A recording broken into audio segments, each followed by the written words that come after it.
శిరసును వేకువ వేటుకి నేలకు రాల్చిన దినకరుడు, జనగణ జంభణ జాగృతి దాల్చిన చాతకుడే అధినాయకుడు. రుధిరాశ్రువు చోరణ ధోరణితో కదిలొచ్చెను వెల్లువలా, కసి కక్షల కత్తుల వంతెనపై శివమెత్తగా వచ్చెను సాంబుడిలా. అదిగో అదిగదిగో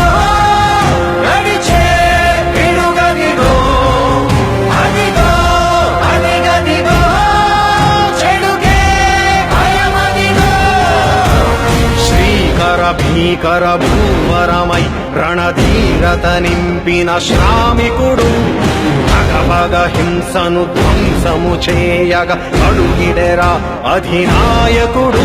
విషనాగుల